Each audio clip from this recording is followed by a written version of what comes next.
Why with people's pensions do we give them projections going forward to show them the boundaries of what might happen, but it's never guaranteed to happen, what might happen based on how the same portfolios had performed over the last 5 to 11 years? 11 years might not be so relevant. 5 years, well, you don't want to have too little data. Why do we show them those projections? Well, it's not for the reasons you might think. It's not to shut them up and say, well, look, you've got everything, now go away.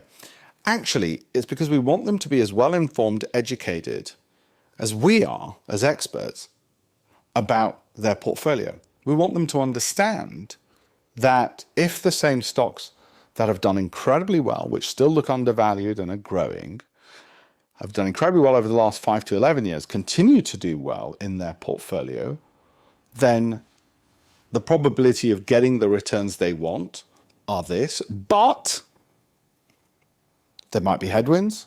And if those stocks have some of the worst years that they've had, but all those years are brought forward into one go since you bought that portfolio, then this is a worst case scenario, and here's a probable best case scenario. So why do we do those projections? So you're better educated, better informed, you don't panic, you don't get bored. So you understand what you hold, you sleep easier at night. For all of those reasons. That level of education and transparency is critical. Absolutely critical. But you know what? Too many people are afraid to ask. When they see those images, they don't know what they mean. That's why I do one-to-one Zooms, Teams, meetings with them so they understand. And I give them one guarantee. I won't leave them confused, ever, because this stuff doesn't require a high IQ. I didn't say that. Warren Buffett said it. Investing does not require a high IQ. Okay? So don't worry. Don't feel like, oh, I don't know enough.